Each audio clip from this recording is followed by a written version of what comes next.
Good evening. All right, well, thank you all for coming out on such a gorgeous night and spending some time with you. My name is Joe Bojo. I'm the director of the Applied Innovation Exchange here. And welcome to What's Now San Francisco. I see a lot of familiar faces, so thank you for coming back. And just out of curiosity, how many first-timers do we have to What's Now tonight? All right. And second question, how many of you have heard of a company called Capgemini? All right, about 50-50. All right, well, let me change the ratio on who knows about Capgemini and give you a little bit of a flavor who we are and what this facility is all about, and I'll introduce the idea of what What's Now is and hand it over to Pete. So Capgemini is a global consultancy based out of Paris, out of France. We're about a $15 billion company, about 200,000 employees, and we've been growing pretty aggressively and pushing pretty aggressively into the digital and innovation space over the last couple of years, making acquisitions of design firms and strategy firms, and another investment that we've made is this facility. So this facility is called the Applied Innovation Exchange. We have 11 of them around the world. This is our flagship, and what we do here is we bring our largest clients, our largest partners, our top talent, and we engage with our clients on their biggest challenges and help them to apply innovation and get outcomes and realize the benefit of that, which we'd love to talk to you more about through the course of the evening. So that's a little bit about us. And about 3 years ago, we were setting course and breaking ground in this facility, which this building actually used to be a data center where you're sitting right now, and up front was a yoga studio. So it's changed quite a bit since we got a hold of it. But as we were setting out to come into this area, we really wanted to have an authentic, meaningful presence in this region and to give more than we get. And along the way, we were lucky enough to meet Pete Layden and reInvent, and we conceived of this concept, what is now What's Now San Francisco, and we've since expanded it, and there's a What's Now New York, so we're really proud of the concept as a way to connect with new constituencies and engage you all. So with that, let me hand it over to our partner at reInvent to take you through the rest of the evening. Thank you. Joe. Thanks, Joe. Thanks. We love Joe. We love this space. We love Capgemini. They've been great partners. And we've really had we're now in year 3 here, folks. I don't know, for those who have been around from the beginning, it's been 3 years here now, and we're in New York as well. So those of you who have kind of like-minded folks on the other coast, flag us so we can kind of create the network and expand out that way. Take over. I'm Pete Layden. For those of you who don't know, I'm the founder of reInvent, the media company here that's helping produce this whole thing and videoing it and getting out live stream as we speak. For those that actually want to know about that, just use a hashtag if you're using social media here, because folks can watch it off the reInvent site right this time. We'll also have an edited version later. One of our taglines is called A Better Way Forward, and it's because for what we like to do through our company is to find innovators who are really thinking about better ways forward, which means kind of more positive ways forward. And this series, which we've been working on with Capgemini, is to take each month to go to a different field that's got all kinds of innovation going, find a remarkable innovator, bring them out and have them explain what's going on in that space, but also to be talking about better ways forward. And so tonight is going to be no exception. In fact, the whole talk is about the positive way forward for the future of work.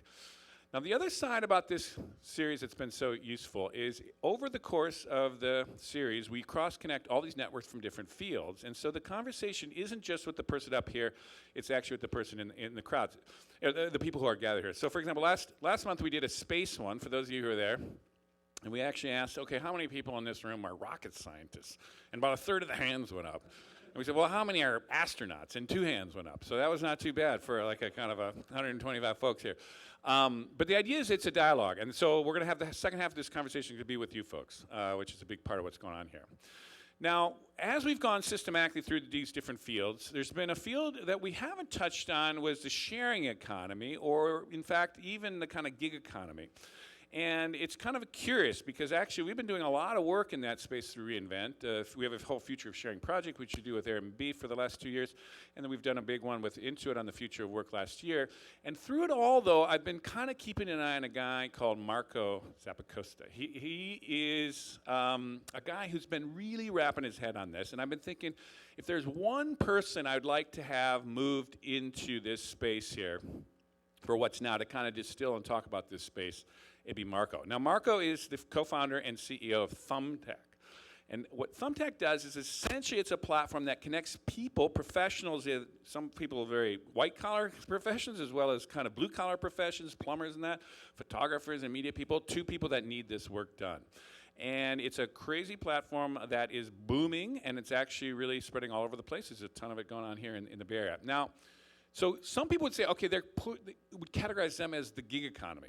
But Marco actually puts himself in the sharing economy and says, in fact, what we are dealing with, instead of underutilized homes or underutilized rooms or underutilized cars like other sharing economy companies, we're dealing with underutilized talents.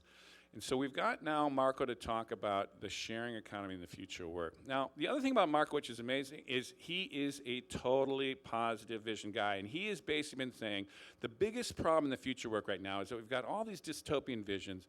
We've got all the specters of AI and displacement from jobs and all the kind of carnage ahead of us here. And what we really need is a positive vision of how this could actually all work. How could it all come together? How could these platforms tie together independent workers in new ways? How could companies benefit from that? Workers benefit from that, and the whole economy benefit as a whole. And so he's been spending a lot of time thinking about that. His team at Thumbtack has been getting a lot of data together that puts this in a bigger picture, thinking about trying to get people to think long-term about this. And so what we're going to have today is he's going to come here and give you a presentation to start off, to kind of stretch your minds and kind of put what's happening today in this gig sharing economy in a broader context of what's happened over the last decades, and kind of get you thinking big picture. And then he's going to throw out some ideas of his own kind of positive way forward. And then we're going to roll into a conversation with all of you, because there's a lot of incredible folks in this room who know a heck of a lot about ways we can find positive ways forward. So with that, let's bring Marco up. Thanks, Marco.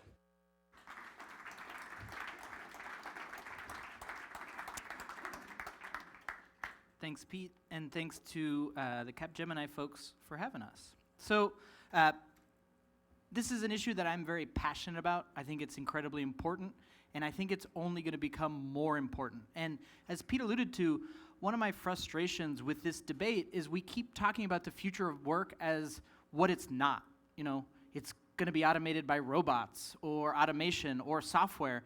And so we kept talking about internally, so what is it? What is the future of work? And so my hope today is give you our answer.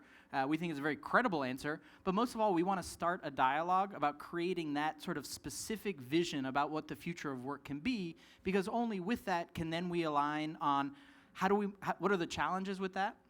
How do we make sure that we mitigate those challenges and support the best parts of it and rally around it to make it a great future of work for everybody? So Pete gave you a little bit of background, but Thumbtack is the easiest way to hire local professionals. Everybody in here has something on their to-do list right now that we can help with.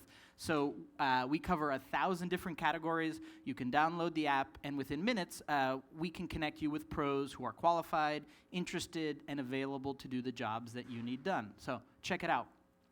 We cover home improvement, events, wellness, lessons, business services. If it's on your to-do list, we can almost certainly help with it. In fact, we have active pros in all but one county in the United States. So wherever you live, we can help you.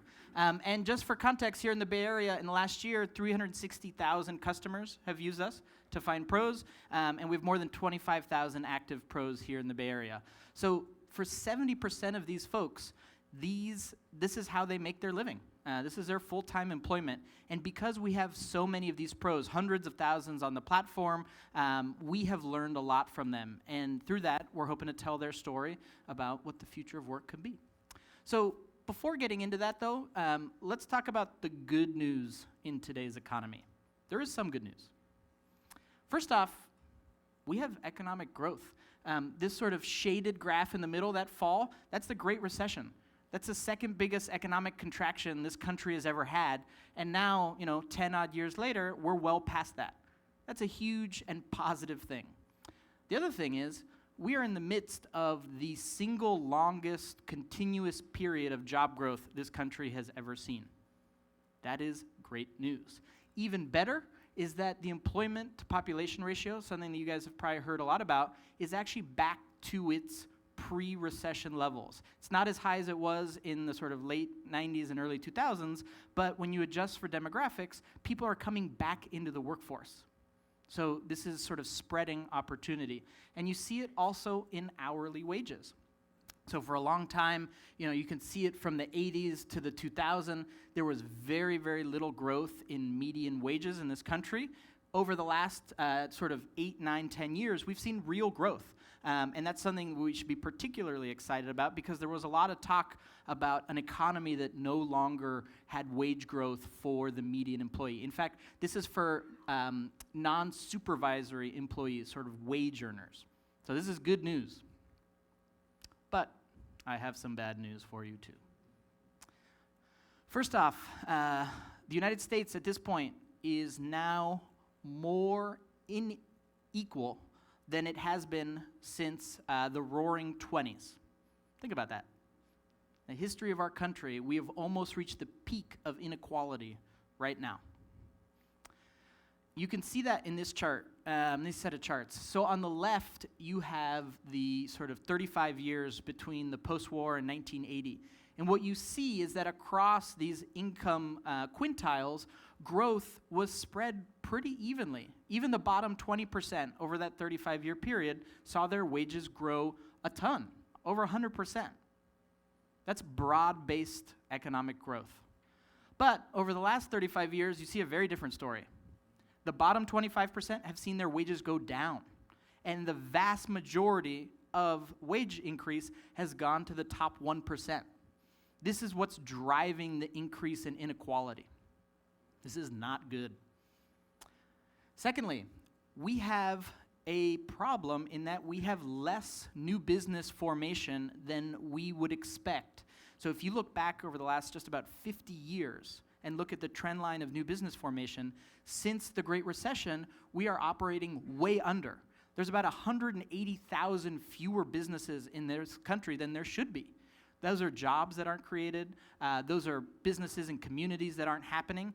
And economists actually don't know why. But this is really bad for a reason I'll talk about later, which is that new businesses create effectively all new jobs in this country. Net new job creation is driven by new business formation. So this one is not good news. So this is another important stat. For a long, long time in the United States, a significant percent of households moved across state lines every year. They did it for a lot of reasons, but fundamentally it was about economic gravity and moving towards opportunity. Over the last 15 and 20 years, we've seen a huge drop in the number of households that are moving to opportunity. This is calcifying areas and making it harder and harder for people to participate in the engines of job creation, which are not equally distributed. This is the single saddest chart I will show you today. So I don't know if you guys follow the work of Raj Chetty. He's an economist at Stanford, and he's been given access to super detailed IRS records. And one of the things that he has done is looked at what happens to the children relative to their parents' earning potential over time. My view is that the American dream is that you work hard and you can provide a better life for your kids. That's what it comes down to. And the fact is, that is no longer true. So if you go back to the post-war period, about 90% of children, all children, could expect by the age of 35 to be out-earning their parents. That to me is the American dream working the way it should be. Parents work hard, provide for their kids, kids do even better. Now, it's a coin flip. We're at 50-50 in the latest cohorts of this. That is scary, that parents, despite all of their hard work, all of their effort, are not necessarily leaving their children in a better circumstance than they grew up in. This one bums me out. On top of all this, we're seeing a huge change in the nature of work. So this slide is about the share of workers that are in, quote, independent arrangements. Independent arrangements are different types of things. They're temporary help, they're contract workers, on-call workers, and independent contractors. Independent contractors is the purple, it's the biggest one. But if you sum all these up, now 16% of all workers in this country are working in these sort of alternative arrangements or independent arrangements. Trend line is expected to continue. In fact, when you look at sort of different cuts, the Freelancers Union has a big survey, the McKinsey Global Institute has done a big survey, and when they look at both primary earners, people who do it full-time for their wage, as well as supplementary earners who do it sort of part-time for an additional cash, you're getting up to 30% of all workers participate in some way in this sort of independent worker arrangement. So that's outside of the traditional W-2 sort of salary that many of us probably have in this room. If you look at primary workers, again, you get to this like 10 to 15% and growing. Interestingly, we included this bottom one, online platforms only. That's things like Uber and Lyft and Postmates. Today, only a tiny fraction of people are doing that as the only way to earn a living. So despite here in Silicon Valley and in the future of work, we talk about these on-demand platforms as being the sort of catalyst for it all, it is a much broader phenomenon. Automation, the bugaboo, it is real. So depending on what estimates you take, somewhere between 9 and almost 50% of all employees in this country are at work of having their jobs automated. Now, I want to be very careful not to paint this just as a bad thing. It is obviously an immense challenge for society to find new jobs for up to 50% of its populace.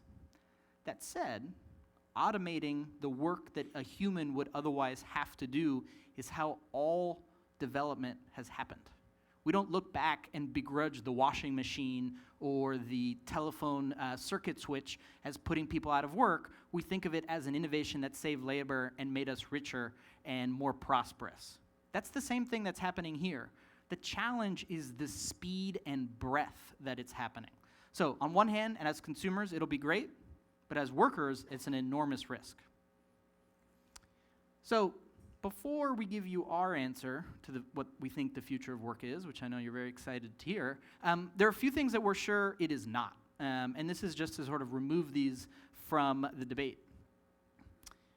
It is not going to be working in manufacturing plants. So actually, manufacturing output, this green line, is booming.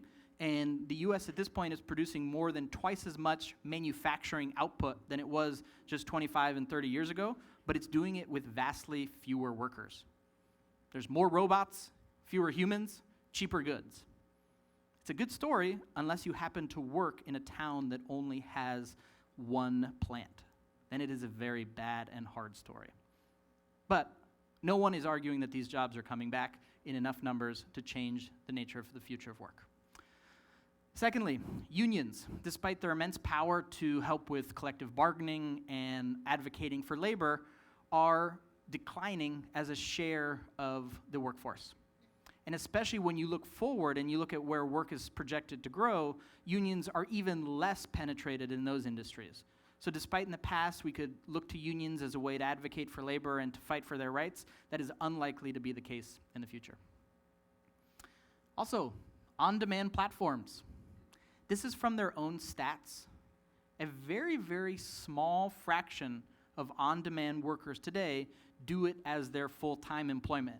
And if you were to plot these numbers over time, what you would see is that the number is actually going down. So, an immense customer innovation, a great way for supplemental income, but not a source of long-term full-time employment. Particularly when you think of the fact that all these companies are looking to automate their workers out of their services, then you can be really sure that it is not the future of work. So, what is the future of work? We worked very, very hard to come up with a pithy and memorable line to sum it all up, and this is what we came up with. Non-tradable, non-routine jobs. So what does that mean, non-tradable? That's something that has to be done in person. If I'm coming over to your house to help fix the radiator, that job is not getting sent to Mexico or China. Non-routine. What does that mean? A routine job is something where you as a worker are doing the same thing again and again and again. Now, this isn't about the skill of that job. There are certainly low-skill jobs or blue-collar jobs, things like assembly line workers, that are very routine, and those are absolutely at risk of being automated. But there are also jobs like radiologists, which are also very routine and also at risk of automation. So this is what is left. You're talking about plumbers and social workers and nurses and teachers and engineers. This is very much the future of work. It is local services. Now, you could say, we're talking up our book, and certainly it's true that we represent a lot of these categories, but it is much bigger than just us. All of healthcare, all of education, a lot of the sort of exporting knowledge work that happens here in the Bay Area, Apple, that's part of this. These are the companies these are the type of jobs that are sticking around. And this actually drives that point home. It's not just us making this up and telling you what we think it's going to be because it sounds good. If you actually look at the trends, you can see it. So what this highlights, on the top you've got non-routine jobs. They're actually growing quite nicely. Over the last 15, 20 years, we've seen strong growth in non-routine work. And it's not just the manual white-collar stuff that's growing, or excuse me, not just the cognitive stuff that's growing, it's the manual stuff too. On the flip side, both routine cognitive and routine manual jobs are shrinking. So when you think about automation, remember that automation applies primarily to routine things. So that leaves non-routine things. On the flip side, again, not making this up, the non-tradable jobs, they're growing. The tradable jobs are being traded away. Economic gravity is such that if something can be done as well but cheaper in a foreign country, it will happen. It will get shipped overseas. And arguably, that could be a very good thing for the workers there, for the consumers here. It's a global world. But what's left is the non-tradable half. And if actually you ask the Bureau of Labor Statistics, they will tell you that 91% of jobs in the coming decade are expected to be local service jobs. So this is what we have. This is what's coming. And an important thing to remember is that entrepreneurs are going to create these jobs. So what this shows is the millions of jobs created by the age of the firm. And so when you look at firms that are over a year old, on net, all those firms collectively in this entire country are shrinking, are losing workers. All net new job creation is happening by firms that are 0 to 1 year old. Entrepreneurship is key to this story. And it's not Silicon Valley entrepreneurship of raising venture capital and starting a tech company. It's opening a corner store. It's starting a tutoring company. It's being somebody who goes into business for themselves or with a small group of people. So that is what it is. That's going to happen. The question then is, so what are the challenges? I believe the single biggest challenge with this sort of future of work that we should expect, one that has many more independent workers who are often working many more different types of jobs, is going to be income security and income volatility. So the nice thing about working for GM for 40 years and getting that paycheck every 2 weeks is that it's stable. It's never going to grow tenfold, but it's also probably not going to go to zero. This is a graph that shows for people who are self-employed, how many months do they experience a swing or spike in their income. Not surprisingly, if you're self-employed, if you're an independent worker, you have much more volatile income. This is going to be one of the biggest challenges we have to address with the future of work. Second one, not all places are created equal. So I don't know if you guys have heard of the book by Enrico Moretti, The Geography of Jobs. I think, did I get that right? Is that the title of his book? The what? The New Geography of Jobs. Thanks, Lucas. It's phenomenal, but what it talks about is that we should expect places that have universities as anchor tenants and knowledge working, exporting companies like we have here in Silicon Valley, like a Google or a Facebook, to be the hubs of growth. Now, what he also talks about is that each one of those sort of high-tech or knowledge exporting jobs actually generates 5 additional service jobs in that community. It could be a local company that serves Google or Facebook that provides some on-site service. It could be people that support the people in their own community, but this is where it's happening. It is not going to be nearly as distributed as our agricultural economy or even our industrial economy. Our service economy is going to be ever more clustered. And it makes sense because these jobs are ones that have to be done in person. And so people are going to continue to cluster. We may have aesthetic preferences for an economy that works just as well in rural areas as well as cities, but that's not what we have. We have one that's ever more going to work in cities. Next, you're going to have to keep learning in life. The days of that sort of lifetime employment are over, and what that means is you're likely going to have multiple careers in your life, not just one. And so lifelong learning is something that employers are going to require more and more of, and the employees themselves feel it too. So this question of training and reskilling, something that we are not very good at as a country, is going to become increasingly important in a more dynamic world. So those are the challenges, and they're very real, and I don't want to minimize them. But it's helpful to align on that vision of what we think the future of work so we can start to identify these challenges and then chip away at them. And so here's the path forward as we see it, our perspective on this. And this is something that is a societal conversation. It's not just like one answer, and it's not just one sector, but we have a view, being a technology company, of what technology companies are going to do as part of this. I think the way to think about technology's role in this is that, is not this way. This is a traditional way of thinking about technology.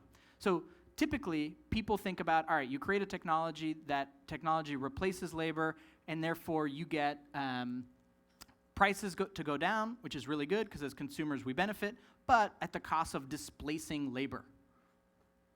This is a zero-sum view of technology. It happens, right? This happens all the time, but it is not the only thing that happens.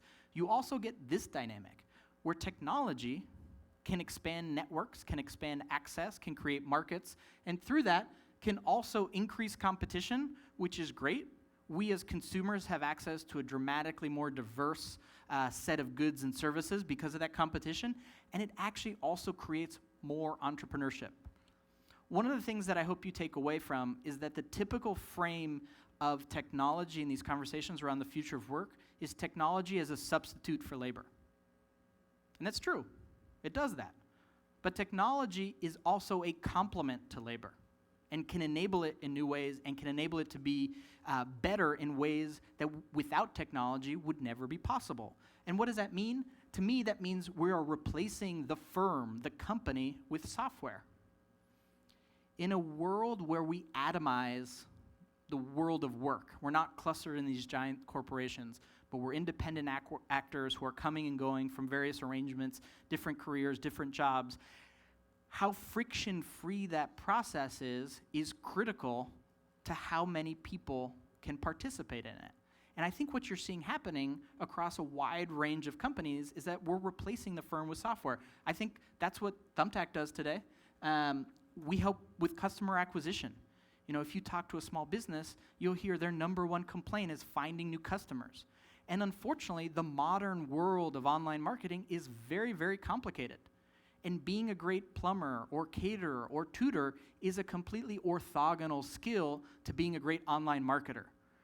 And so Thumbtack can come in and say, hey, we'll take care of that for you. Shopify can do the same for e-commerce companies. Etsy can do it for craft sellers. And through that, we can empower these people who may be not very good online marketers to do what they do best and create this service or create this good and offer it to their customers. And it's not just with acquisition. Bookkeeping, financial services are becoming much more efficient and able to serve individuals rather than whole firms. Also, things like access to benefits. Technology can radically help with that. You don't need a benefits department. You can just use your Stride Health app, and with that, get the access to the benefits that you and your employees need. Ditto with information sharing. Ever more, there are ways to do that. Now, I'm not saying that firms are going to disappear, but if you go back to Ronald Coase's theory of the firm, I think what you're seeing is software is changing that. The theory of the firm is all about the fact that transaction costs between individuals get so high that it's easier to band together to do it under one roof rather than transacting as individual actors in the marketplace. But software can lubricate that, can facilitate that, and that's really important for this modern economy that we are now building. And it can be immensely empowering to labor, to workers, and to the future of work. But technology companies alone are not going to be able to drive all of this change. Government has a huge role to play. And Thumbtack has been surveying our pros a lot and thinking about this, and we've sort of come up with 4 areas of focus. We will admit we're not policymakers, so it's not like we have the answers, but we see these trends and we talk to our pros, and this is what we think would help them the most. So first off, we have to make benefits portable. If you look at how the welfare state in the United States, or the sort of social contract is administered, it's through W-2 employment. And this makes sense because it was created in the 20s and 30s when the vast majority of people were working as W-2 employees, and so it was easier to administer through a company. Social Security started by going through companies. But that's no longer the base case assumption, and therefore we have to restructure how benefits are administered and delivered. And this is independent of how much you want to provide to workers. The point here is just that we need to provide it to individuals and not employees. Second one, streamline, but don't eliminate the regulatory environment. The more we act as individuals and small businesses in this economy, the higher the burden of any level of regulation is. GE has a compliance department. They don't care what the law says. They have plenty of lawyers on staff to figure out and deal with it. But when you talk to a plumber who's thinking about starting a small business and hiring a few other people, they're rightfully very worried that they're not going to follow the laws in the right way. They're not going to get the right licenses and pay the right things in the right ways. And it's not because they don't want to, it's just really, really complicated. So as the average size of the individual actor goes down, we have to think about delivering a regulatory state that is easy to comprehend and comply with. Third, training. This is the one that honestly I feel like I have seen the fewest good answers for. But training becomes really important if we want to make sure that people are able to keep up with this ever more dynamic world of work. And the last one is addressing the housing crisis in urban America. Yeah, absolutely. So if the future of work is these non-tradable, non-routine services that we're offering to each other in our own communities, we have to be able to live or at least travel to where all the people are and do it in a way that is cost effective. So this, I think, is the most solvable one because it's literally just laws that we created that make housing expensive. It's not a technological problem. So this is our view on what government can do to help this future of work. But I look forward to hearing from a lot of you and others about what are all the other things, because I'm sure this list is not exhaustive. So finally, why should you be happy with this vision? A couple things. One, there is job growth. It's happening in non-routine, non-tradable job. There is wage growth in these jobs as well. Also, when you talk to these people, and I have the privilege of doing that a fair bit, you hear an immense amount of pride and purpose that comes from being an independent worker. The surveys that we have, the big McKinsey survey that went out, found that almost 70% of independent workers do it because they want to, not because it's their only option. And when you do something that you have created and sort of serve your customers directly, there's an immense pride that comes from that. And I talk to these people all the time. This is a pro, Mark, who talked about working in an insurance company, and he felt like his insurance company was not a good actor, and he just felt bad about it. He was a photographer on the side, and one day he basically decided to take the plunge and sort of go for it and become a full-time photographer, to leverage this talent that he had to turn it into a career. And he had the hustle, he had the ability, and we just helped him connect with customers to provide that online marketing. And the two together were able to create a very great outcome for him, and I believe the same can happen for millions and millions of Americans all around the country. So the future of work can be bright, but we have to first rally around what it's going to be and then work very hard to make it as inclusive and as effective as possible. So thank you very much.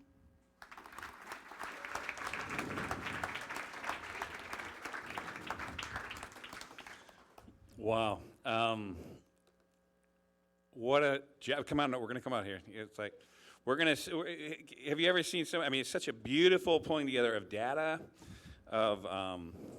and just a way to really concretize. Here, let's just bring it back here a little bit more. A lot of these things that people have been hearing out there in various ways through the work. Here, I'm just going to basically, hang on one second here. Oops. Oh, no. Sorry. Matt, there we go. So here's what we're going to do, folks. I'm going to just talk a few things, pull them out of here about the future, about this positive vision, and then we're going to really draw it into you folks out there. But one of the things I'd just like to do, there's a few things I'd just like to tee up that you didn't say. You did an amazing kind of overview of the situation, the context, the big picture, where it's been, where it's going even. But let's talk a little bit more about tech. Do you think, given that AI, I mean, AI has been kind of brought up as a displacement, but do you see the kind of infrastructure of connecting all these independent workers as being kind of enhanced through kind of applications of near-term AI here? So for example, a lot of the things is like you said, finding work. Like couldn't AI be kind of used to connect up people for business opportunities? Or couldn't AI be used to kind of do all the administrative tasks for these workers? I'm just wondering, to what extent do you see other things besides platforms as kind of potential problem solvers of this challenge that we have to deal with this atomized kind of economy? Yeah, so it's a great point. First off, I think it's helpful to clarify what the true innovation is with AI. So in the broad arc of software development, we've mainly been programming with explicit heuristics. If this, then that, in a very complicated way. You can add a lot of those together to get really complicated machines, but that's the core of it. The difference with AI is that instead of telling a computer what to do, you can tell it to learn. It can learn a skill by observation and trial and error. And with that, it can learn skills that we ourselves don't know how to program. That is magical. That is incredible. And with that, I have no doubt that there will be many applications that are applied to individual workers, individual small business owners. You know, we do that on our platform, and most of the other companies that I cited are doing the same thing. So in as much as it will replace labor and be that substitute for it, it will also be a complement for it. And are you talking to companies out there? I mean, you're a CEO of a company here. Do you see kind of new technologies being applied in this space to kind of empower kind of these independent workers in new ways that are outside the platforms? So, I mean, we use it for matching purposes. So thinking Okay, so there you about if you as a customer come in, which of our pros are you most likely to want to talk to? You know, we could ask you, do you want a small business or a large business? But the truth is, customers actually don't even know how to define their preferences at times. But mining all the data that we have, we can leverage these machine learning algorithms to build up a better set of matches that we could have, honestly, we would have been able to do ourselves by thinking about if this, then that. So anytime there's like a fuzzy process around sort of matching, predicting, pricing, AI is a perfect, and machine learning is a perfect tool to make that better. Okay, video, virtual reality, you know, we're getting now increasingly kind of people using these long distance video connections. you didn't really touch on that at all, and that would kind of seem to be potentially at least an argument that we could do more dispersed work, particularly knowledge work, and that essentially doesn't have to always cluster. I'm just curious how you think of that as playing into the scenario or not. Yeah, I think that's a good question. I would argue that what we've seen over the last few decades is that as our virtual conferencing and our virtual telepresence technologies get better and better, the truly valuable thing is meeting in the real world, right? I can watch a YouTube video of almost anybody on earth at this point, and that is awesome, and I spend many hours doing that. But meeting you guys in the real world, like, that's the rare thing, that's the special thing, and that, I think, becomes more special and more valuable in a world where I can email anybody or video conference with anybody. And so I would actually see these technologies increasing the returns of in-person interaction and clustering us even more, would be my guess. So the trends continue. And in fact, VR, the kind of deep immersion of virtual reality, you think is not going to necessarily shake that up in any new way? I guess I'm long on meat space, and I think it's going to be around for a long time. Got you. Now, you gave a lot of ideas there into what the government should do. But you left out a couple things that I just want to get out there before we kind of open this discussion up. For example, there's been a lot of talk about this coming disruption and how we need something to kind of bridge that volatility through some kind of guaranteed income. Some people talk about a universal basic income. We just talked with Chris Hughes in New York, our version just a couple weeks ago, on his idea of guaranteed basic income, everyone under 50,000 getting some kind of consistent kind of cash, essentially. Where do you fit in that? Do you see that as a kind of useful thing, or do you see that as kind of a counterproductive thing? So, a bit of both. On one hand, I think anything that can spur this conversation around how we solve income volatility and income security is a worthwhile conversation to have, and I welcome it with the UBI folks. However, I find it a little hollow that the people who are promoting this concept are unwilling to go to bat for the more tangible programs that we already have that could be improved and modified. This is a pie-in-the-sky thing, right? Like, adding UBI might happen in the coming century. Probably not. And so if you care about workers today and tomorrow, you should spend your advocacy dollars and efforts working on the programs that we have and making those incrementally better. So, you know, we have the earned income tax credit. That is real. That's there. Let's talk about making that more broadly applicable. So I worry that it sort of is a way to opt out from the hard work of fixing the system we have today. Now, you talk about government, and we don't want to get too sidetracked here, but you didn't mention politics. But when you see the current state of American politics, or even regional politics, what do you think about the prospects of seeing these kind of changes? I mean, do you think the kind of tensions and problems we're having now are essentially going to create an opening for some real changes short term here, or do you see it as kind of paralyzing these needed efforts to kind of happen? I'm just curious where you fit on the... I'm a naturally very optimistic person, Okay. and Congress tests that for me. I want to say yes, but like, I don't see it. So I think what government is catalyzed by typically is crisis. And what you're actually seeing in California is the housing crisis is catalyzing action, is catalyzing advocacy, and now, you know, our gubernatorial candidates are all talking about their housing policy. My guess is none of them actually cared about housing policy, but because it's become an important debate and a crisis, they're forced to respond and to innovate on it. So I think, I wish it weren't true, but I think it will take a crisis to catalyze some of the change that is necessary. Now, I think one counterpoint to that is Obamacare, or the AMA, ACA. There was sort of a healthcare crisis in this country in the terms of how low our insured rate was, and so you could say that was what catalyzed it. But this really was the force of will of an administration that saw this as, you know, a legacy-defining sort of change, and they drove it through. So there is hope. It can happen, but Congress does not, or the executive does not inspire confidence right now, for me. Fair enough. We might open that up a little bit here in a minute. You're being cited in all these lists of kind of millennial I mean, you're a millennial generation, Yeah. kind of front-end millennial generation.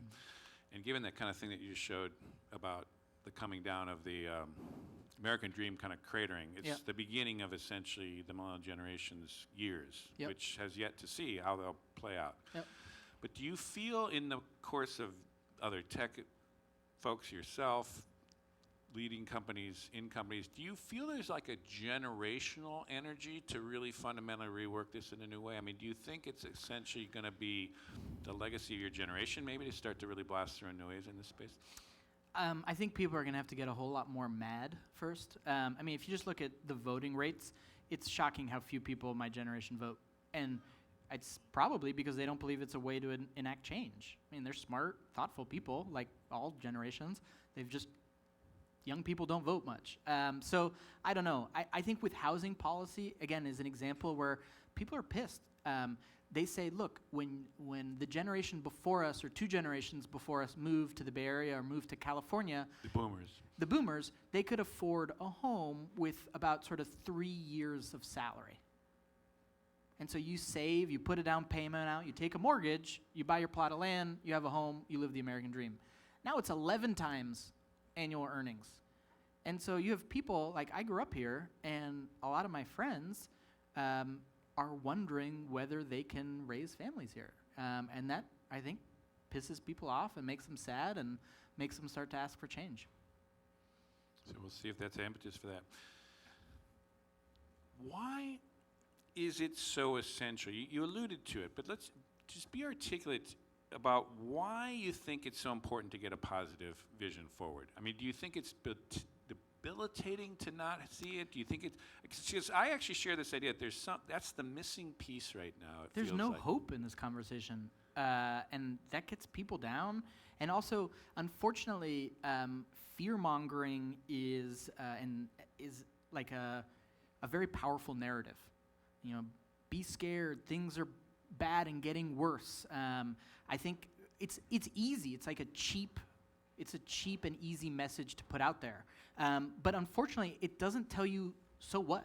Like, okay, so what are we going to do about it? And I think, with this positive vision, it's more about having a North Star that we think is likely to happen such that we can work to make that as good as it possibly can be and to galvanize sort of action. I just worry that with all the doom and gloom, like, you just kind of want to throw your hands up and say, well, fuck this, like, we're fucked.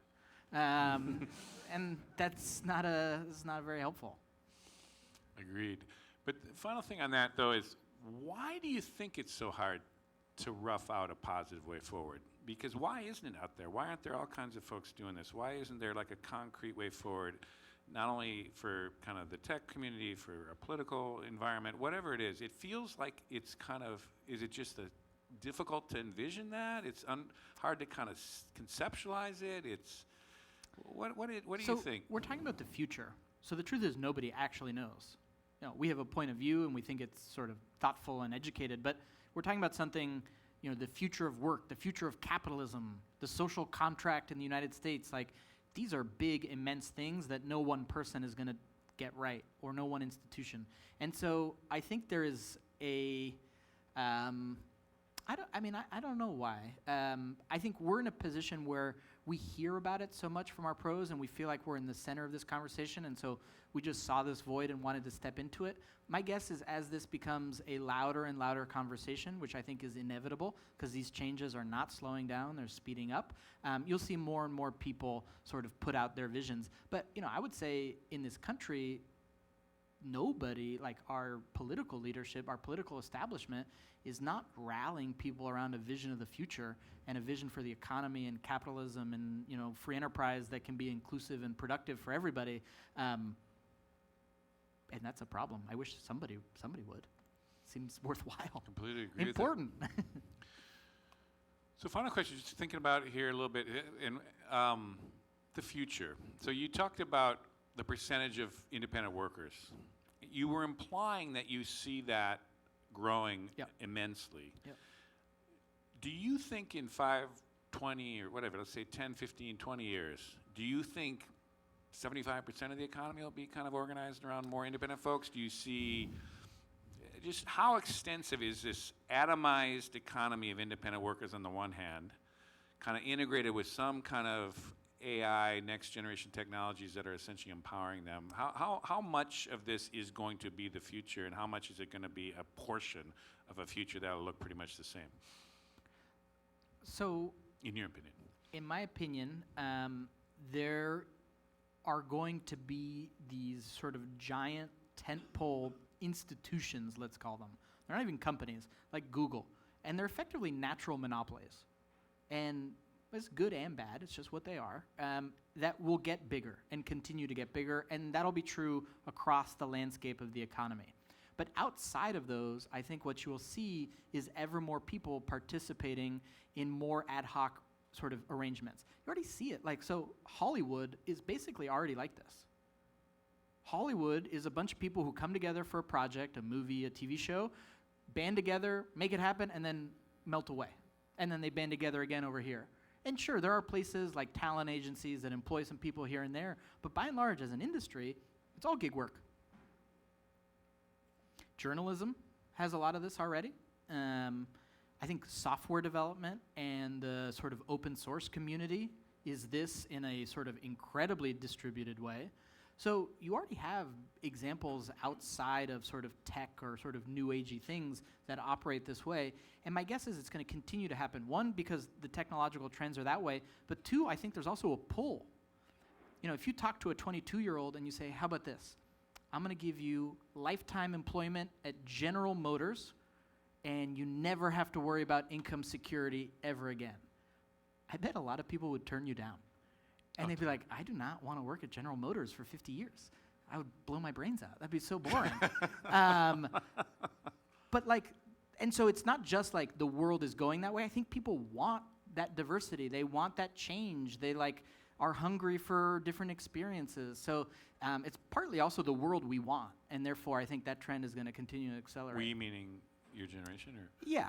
I think, you know, we had the privilege of growing up in a world that had more plenty in it. And so the sort of like offer of a full-time employment is like not something that we are sort of pre-wired to want, as opposed to the generation that either grew up with parents in the Depression or themselves as an echo of the Depression, where like, man, if you got a job for life, like you jump on that and you hold on to it as hard as you can. So it's like, I don't think that's what people want. I think you're really right about that. And but we've heard a lot of his ideas. You've heard of me kind of chiming in from here. Let's talk to folks in this room. I know there's folks from a lot of the companies in the sharing economy and the gig economy. I know that from the list we were studying here. I know a lot of folks here know a lot of things here. We've got 2 mics. We're live streaming this, and we'll also do the edit of it later. So when you do get the mic, stand up, identify yourself, say what kind of how you fit in the world here, and give a question or a comment on that. And I'm kind of interested here. What I would say for the rest of you is be thinking in your head, like, what elements was he, what's left here to kind of fill out?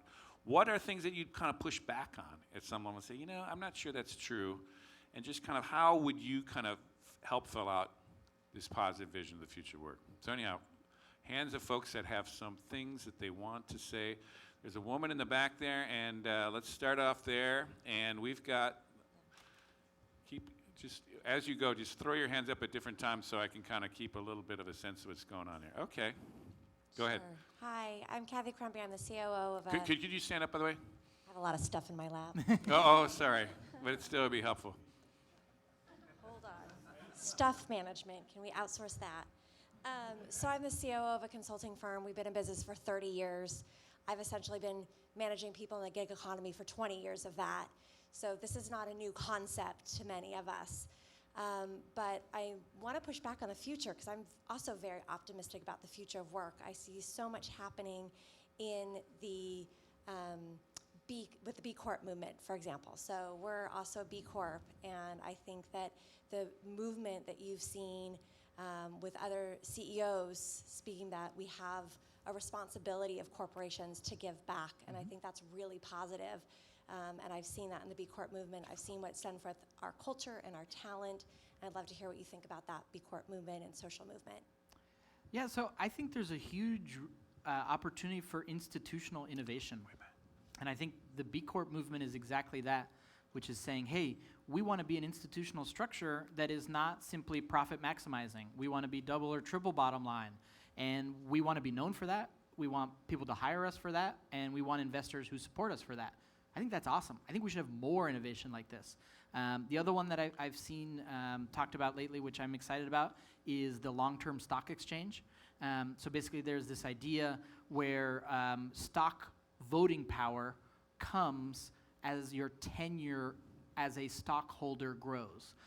This is an institutional innovation to try to fight against short-termism, where today a activist investor can buy 6% of your company and instantly demand a new board, or you sell, or you break yourself up, or whatever, when the truth is they're just trying to flip the stock in the next couple quarters. That to me seems silly or broken, and I'd much rather a world where the people who have the power to vote inside of a company are the ones who've held that asset the longest. And I'm sure there's a ton more ideas like B Corp, like the long-term stock exchange, and we need to explore that a lot more than I think we have to date, because what we have is clearly not good enough. In the way back, we've got a guy who's been on this issue for a while here. Do you want to step up and identify yourself and make your comment? Hey, I'm Greg Ferenstein. I'm a writer. I think you talk a lot about income volatility. I'm curious what your experience is for your pros. Are there any conditions in which being a pro, an independent contractor, self-employed, is more or as stable as traditional wage work? What are those conditions, and do they scale? So we have not looked at this question from a stability standpoint, but we have looked at it from a total earning standpoint. So one of the things we see is that pros on Thumbtack that have a high school degree earn $10,000 a year more than the average worker with just a high school degree. So what we think is happening is that we are helping them capitalize on their talent better than they could on their own. And we think it's something that could be expanded to a lot more people. But I have not looked at the question of when this type of work is more stable. My guess is it's fundamentally less stable, sadly. And so I think we're gonna have to come up with ways to smooth it out, either as a platform ourselves, where it becomes a feature of the platform that we can offer sort of income insurance or income security. You give up, a fraction of your earnings to sort of buy into a pool that sort of helps you out when things don't go well. There are things like that we'd love to try out over time. But my guess is it is probably not more stable, sadly. But it's interesting that you think the tech companies themselves could solve some of that instability, not necessarily a government benefits program. I think this would be both. Yeah. Yeah, I don't see why it's mutually exclusive. Totally. We got Devin over here. How you doing? My name's Devin. I work in the innovation technology space. And I guess my question for you is, around some of the things you mentioned, I appreciated you brought up Ronald Coase and kind of how these natural monopolies, as you mentioned, Google and others, lead to your kind of positive vision of how technology can enable a future of work that allows for a greater kind of coordination across spaces.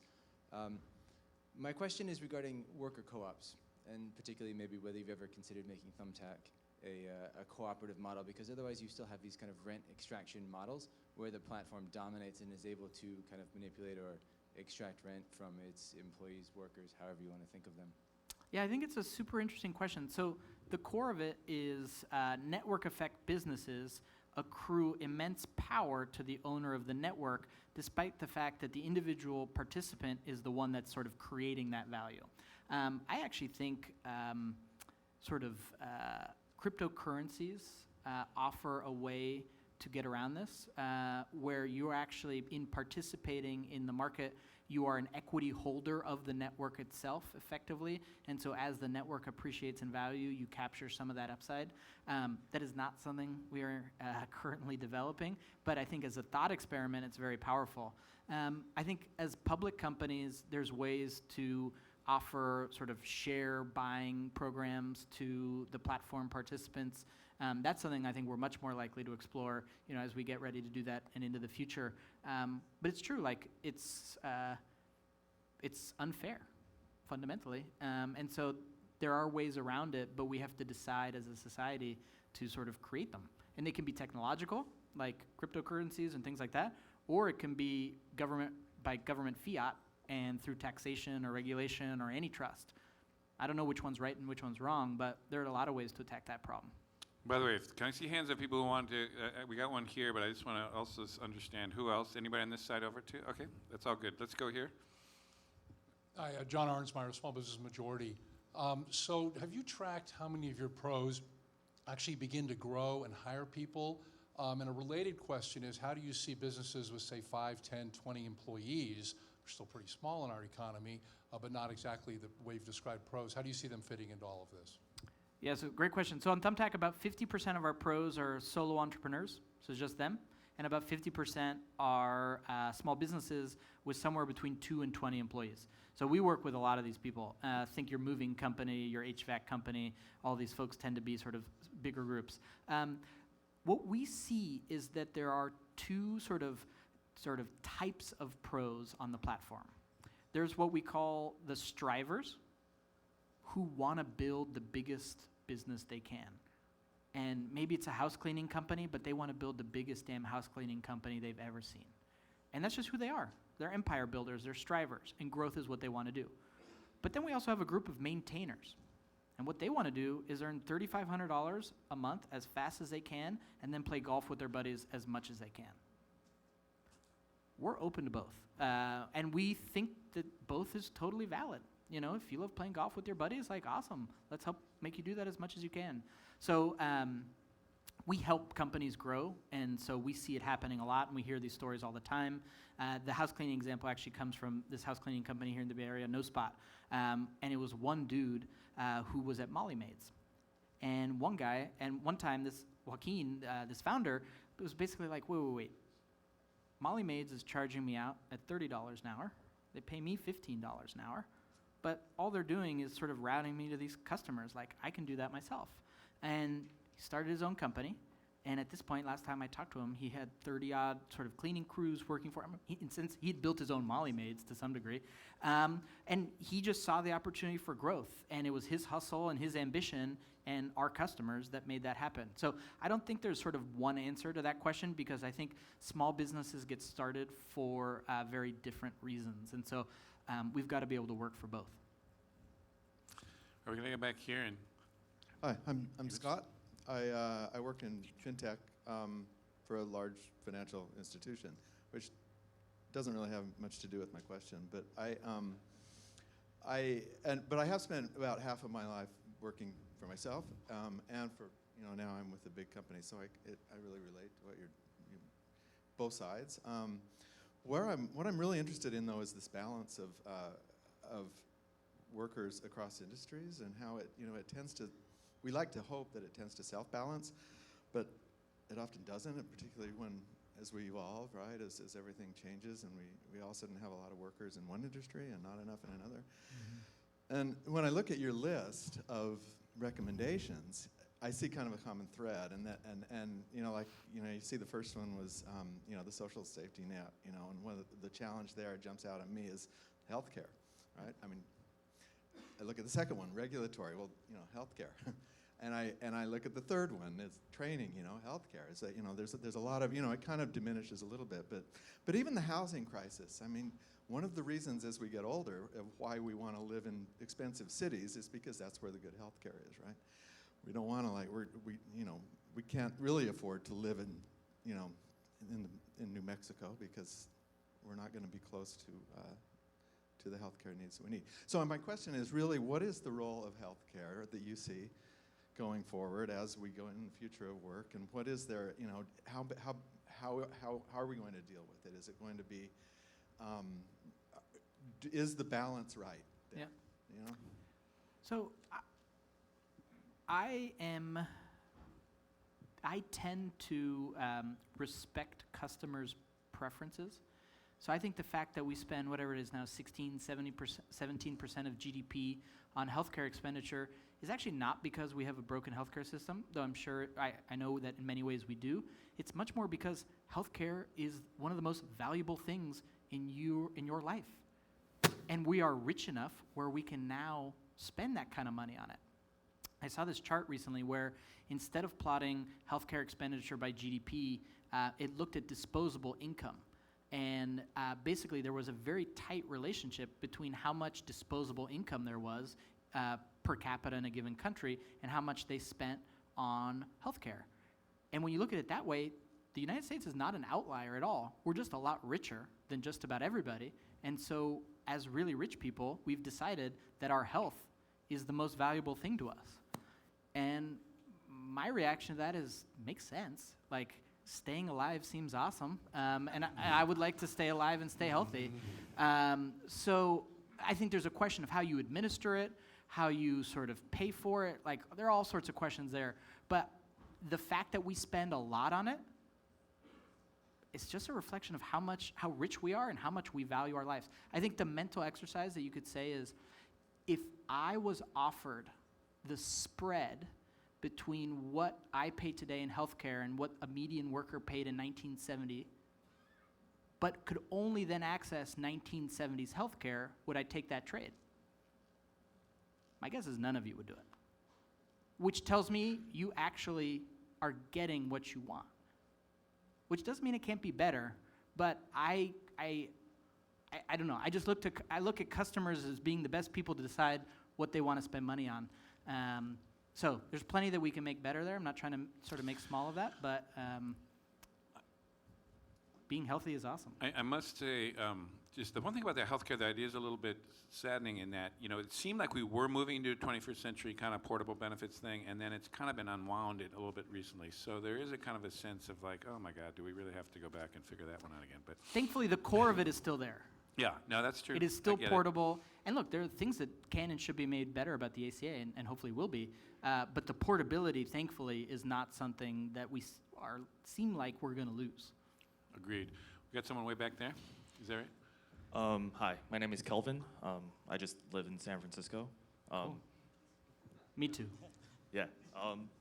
So my question is also regarding healthcare, right? The reason that we kind of go towards, a wage-based job is because the job provides healthcare and 401k and all these benefits, right? Do you see in the gig economy that, like, in the future there'll be like, people that band together and buy their health benefits at cheaper prices and stuff like that? Yeah, so first off, the reason we do that today is because the tax law incentivizes that. Right, so there is a subsidy, or particularly before the ACA, to getting health care through your employer. So that structurally is the reason why we have health care primarily administered and provided through employers. I think if you got rid of these dynamics, you would see a company like Uber offer healthcare to its drivers as a retention tool. I know they would do it in a heartbeat if it didn't change their worker classification issues and sort of trigger all this legal stuff that would happen. Driver retention is the biggest issue for ride-sharing companies. Everybody cares about healthcare. Instead of just giving the bonus if you hit 50 rides in a month in dollars, what if you gave it in healthcare? I'm sure they would try it if the law was more flexible in that regard. So I think what we have done today is very silly, and I would love to see it sort of move to a market that is more rational, and we sort of risk share with society as a whole rather than our random group of colleagues. I don't know. That seems to make more sense. And I think the ACA was a huge step in that direction. But obviously we have a ways to go still. Chris in the back here. Hi, my name is Chris. I run the Center for Unintended Consequences of Tech, so this is relevant. My question, I guess I would love to hear more about the element I touched on earlier of kind of the upskilling or reskilling of individuals as we move forward. Have you seen any good examples that you can share with us, or are you guys thinking of venturing in that space down the road as that becomes more and more of a need?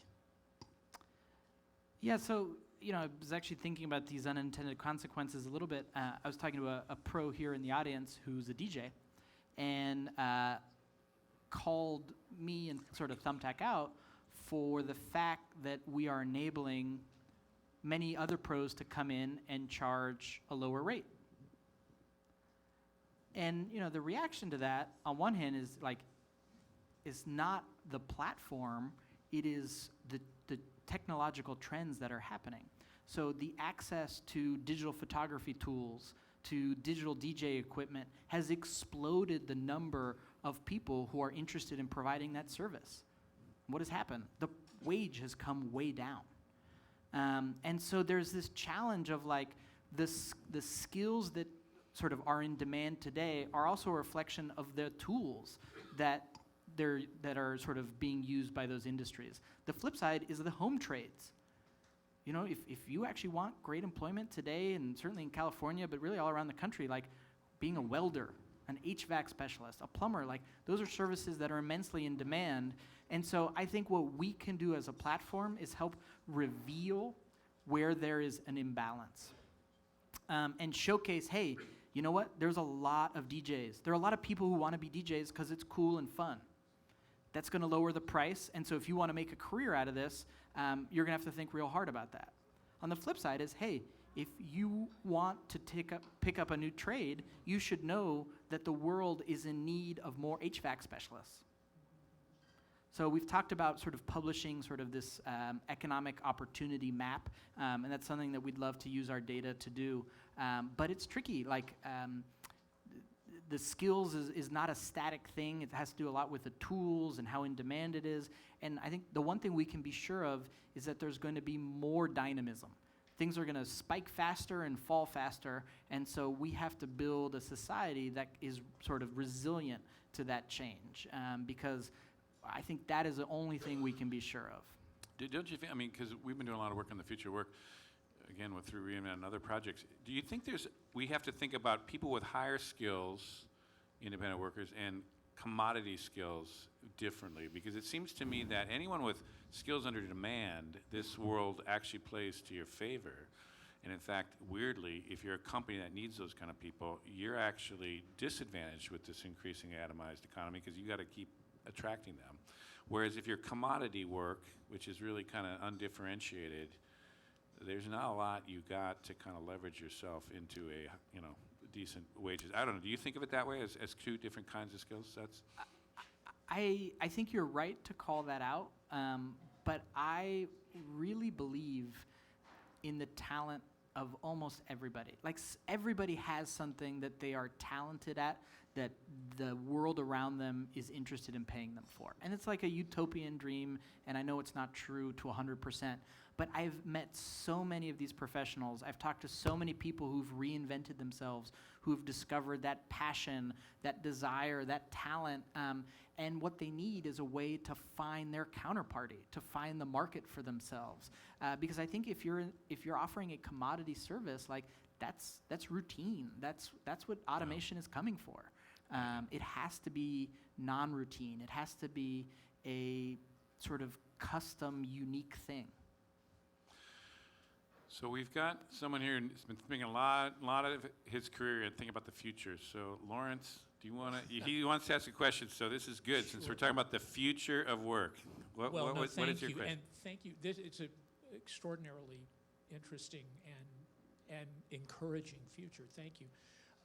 But I'd like, if I might, just ask about an alternative future to get your reaction.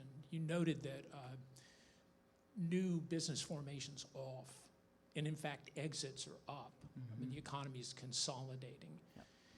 If that trend continues and the dynamics of capital continue in the way they have, if government isn't responsive against the 4 points you listed, and we get a future in which we're going to be increasingly reliant for jobs that pay on those more consolidated companies, in a way, sort of like the ramp out of the Great Depression through World War II into the last lock-in, up until, say, the 70s, when big companies were the source of new jobs. How do the lessons you've learned work if they have to work in a large organizational context? That's a great question. So there's a factual question that I don't understand how to square. Because on one hand, you're absolutely right, new business formation is down, exits are up, so we're consolidating. So the median size of a company that a worker is working at is going up. However, when you look at people working for themselves or in these alternative arrangements, that's also going up.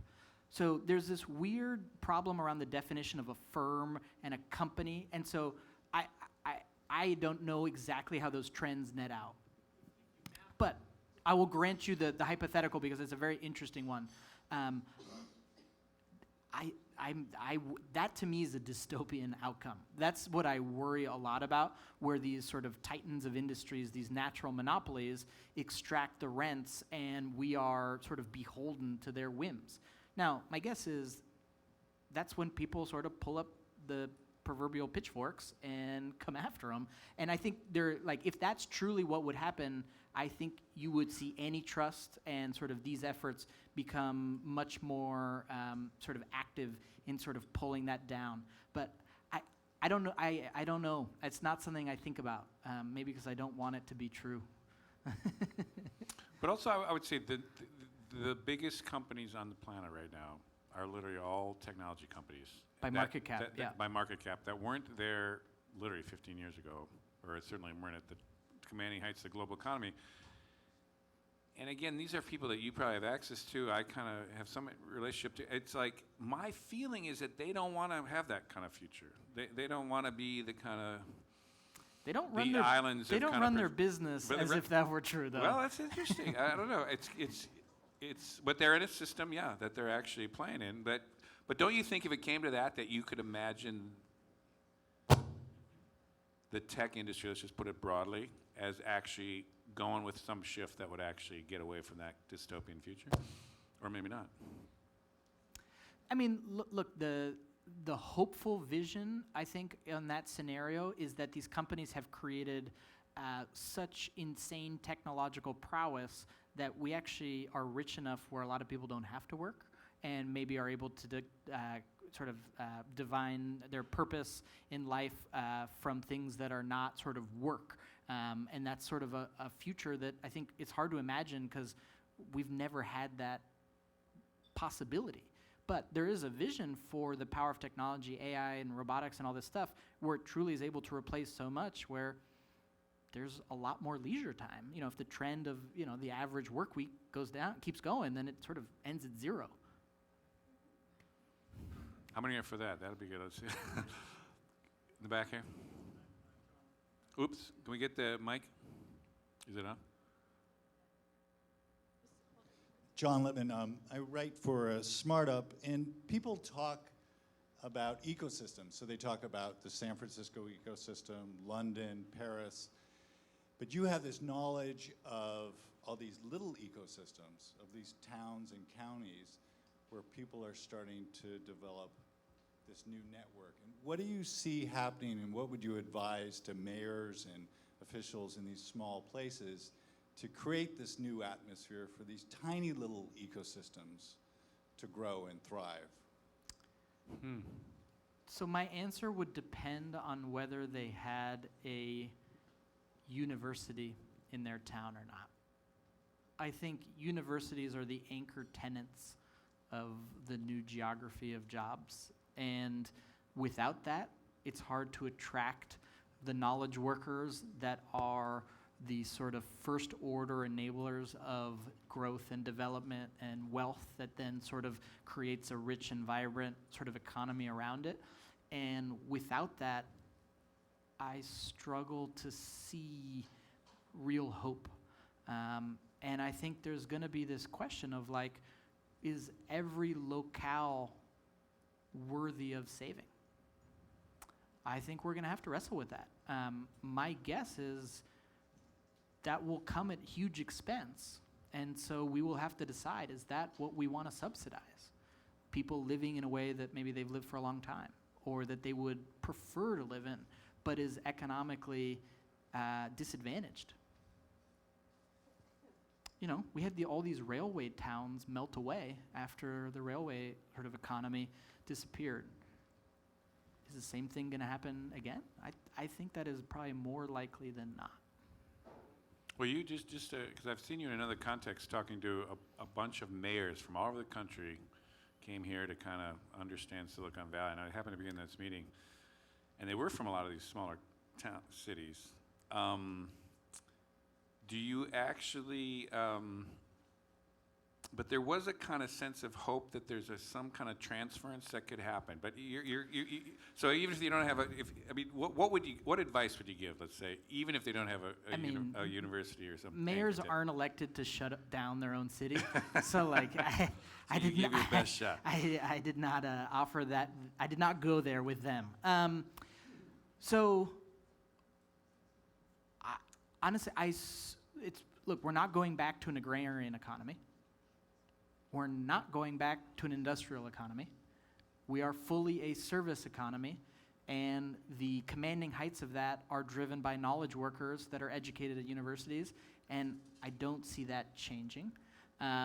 So, like, the sort of layout of the United States looks different than when we were all farmers, and nobody sort of talks about how we should all live like that again. So I think it's this question is much less about sort of left or right or, you know, liberal, conservative. It's much more past and future. I think that is much more the orientation that we're going to have to take to these questions and acknowledge that the future is going to be different. And I think the more honest, if harder thing, is to acknowledge the winners and the losers and start talking about how we want to pay those debts and how we want to deal with those outcomes. Tough love, but I think it's true. Let's we got the last few questions here, but it's. Oh, you're there. Sorry. Great, thank you. My name's Jeff. You may detect from the accent, I'm not from around here. But I'm certainly in the gig economy.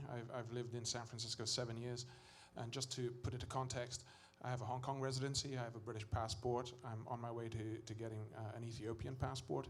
So I know a thing or two about what goes on outside of this country. I can honestly say, and just to pick up on the earlier point, I would strongly encourage you to have a good, long, hard look at the gig economy in different parts of the world, and certainly in those parts of the world that are not restricted by I think to some degree, a dystopian government. I mean, the Gini coefficient number alone is probably the most dramatic thing that anybody should be looking at here, because I think what that really is determining is that it's super, super difficult for anybody to then get into the gig economy in the United States of America, no matter which state or county you're in. You're done. And so I think it'd be very interesting for you to take a longer look at which countries would you encourage us to look at? I think you should look at what's going on now in Hong Kong. I think you should look at what's going on even in Thailand, in Jakarta, in Indonesia. I think you take a good, long, hard look at what's going on in Ghana, in Angola, which was a near-failed state 10 years ago, Colombia. There are so many examples where I think there is a much more positive outcome. And one of the reasons there's a much bigger positive outcome is they're not restricted by a healthcare system that is so restrictive. Mm-hmm. It just beggars belief, frankly. Yeah. So I think I would encourage you and your group to go and take a good, long, hard look at what's going on around and then report back in 6 to 9, 12 months. And it would be super refreshing, and then it would give you a pretty good indicator in terms of what the government needs to do in order to make it so much easier for people in this country to get by. Yeah, well, thanks for that feedback. I mean, to your point about healthcare being so important, the year after the ACA came out, we did a survey of the pros who indicated that they had started their business in the last year. And we asked them, why? Well, why did you go into business for yourself? And 1/3 of them cited the ACA, access to healthcare on the individual market, as the primary enabler of them going into business for themselves that year. Makes sense. Like, healthcare for yourself, for your family, like, that's one of the most important and precious things. Like, that giving more of these benefits in a portable way will let more and more people participate in this economy in a more productive way. Okay, there are some very bona fide experts in the future work here that I was on the verge of outing. But if there's any ones that want to actually raise, in the last couple questions here, anything that's really missing in this discussion from the basic buy, and we gotta answer here, but anyone has a last comment or question about some of the pieces. We've laid out a lot of the pieces in a whole year-long project we worked on. You've touched on so many of these things, but there might be a few last things we should raise up. But let's ask a question here, and any last questions. There's not a last question, it's just a little small point, but I'm just wondering, my name is Bob and I live here, and I just, do you or any of your associates in this, that aggregates all of these services from people, how do you give them a leg up? Like, if you have all those contractors who are doing HVAC work or doing whatever they're doing, they're in competition with larger companies that have great buying power. They can go and buy air conditioning from manufacturers and wholesalers at much cheaper prices than these individual people. Can you aggregate all the people who are in your group who are providing a certain kind of service and make a deal for them with the manufacturers and the distributors so that they can compete with the bigger operations, so that they're not always at a loss paying much, much more for the materials they need to compete? So I'd like to believe so. I think if we do our jobs well as a platform, we level the playing field. And actually, I think today we've taken a big step in that direction. So often a sort of big local company will have a front office worker who's in the business of picking up the phone and responding to customers, responding to leads that maybe are coming in over the web.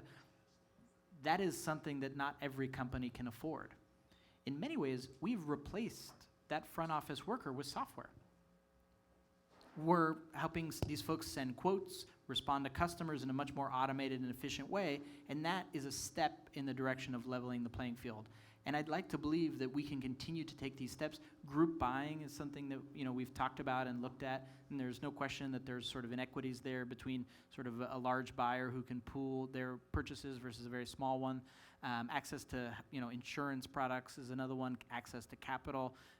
So we have a long way to go. I don't want to claim that we have sort of gotten rid of those inequities. But actually, I think the nice thing about like the software platform we're building, and really any software platform, is it's the same for everybody. Like, you have the data from these companies. You're like the poor man's Dun & Bradstreet. Yeah. Because now they can say, I belong to this group, and we verifiably order $100,000 or $400,000 worth of HVAC equipment a year, so we belong to this pool that buys That's right. $1 million worth, and therefore we want that same discount. well, it's interesting you bring up Dun & Bradstreet. I think actually one of the biggest things that we've enabled to date is individuals to accrue reputation and build a brand in a way that they can then market. So historically, why did a journeyman plumber join a plumbing company? For the access to customers, for the brand that guaranteed the quality of service, and then the sort of back office stuff. At the end of the day, is the plumber themselves going out and doing the job, and sometimes there were 2 and 3 people, but by and large, it was sort of one man. And we are helping them sort of get the services that the firm used to provide with software. And the firm historically charged 60% of their wage sort of came to the firm, and the worker captured about 40%. We think we can change that calculus. You give some back to the customer, you give some back to the pro, and obviously, we take a fee ourselves. So I truly believe that software is often a very democratizing force because it is universally accessible and sort of typically it's the same for like your version of Google is the same version of Google I use, and Word and OSs and server, all this stuff. Like there's usually just one version we all use, and that's fundamentally democratizing, I think. All right. One of the bona fide experts took the challenge to kind of do one of the closing comments here or questions. And John Zeisman, do you want to identify yourself here? Yes, I'm at UC Berkeley most of the time when I'm not doing other things in the kind of world you all live in professionally. I would start by saying that I really share with you the need for a narrative that's positive. The question really becomes, if you don't have that narrative, then in fact the fear of the robots are coming and tomorrow is the end of the universe really takes over. And I would also agree with a lot of the policy directions that you want to go. That is the portability of resources and of benefits, rebuilding a social network and a social safety net along those lines. And I will quickly become a customer of Thumbtack because I need some help. So thank you very much. So What did we mess up, though? What did you think was wrong? The problem is I have a much more pessimistic view of some of the challenges than you do. I listened to your presentation. I agree with a lot of the facts, and I see the outcome from those facts a lot differently, which means the challenge is deeper, and we share a desire to address that challenge. The first of which is that if you don't really make any, the real productivity is the basis of solving the inequality problems, of solving growth and the like. And the difficulty is the real productivity is taking place in the tradable goods sector. And if you don't see a real increase in the tradable goods sector, we have a broader problem. In other words, we then end up sharing on whatever terms a smaller and smaller set of outcomes. I should also say to the gentleman who wants us to take Ghana as an example, I'm not aiming at a Ghanaian standard of living, so let's think about this as an advanced country problem. Similarly, in the healthcare side of this, the difficulty is that the health outcomes in the United States are much worse than they are in any of the other advanced countries. So we're spending much more money in a desperate effort to get to the outcomes that other people get for less. So the question becomes, how do we, and maybe we can do this together, how do we in fact start to apply these kinds of tools to increase the productivity in the tradable goods sector? The health issues don't necessarily have to end up with clustering, because in fact AI tools and communication tools means a lot of that kind of healthcare can be delivered in smaller communities in new and innovative kinds of ways.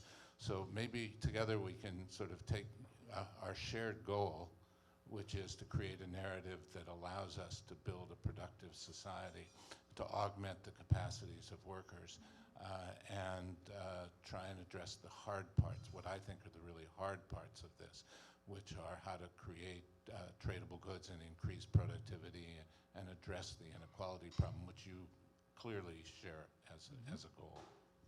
I welcome that. Any thought on that, last?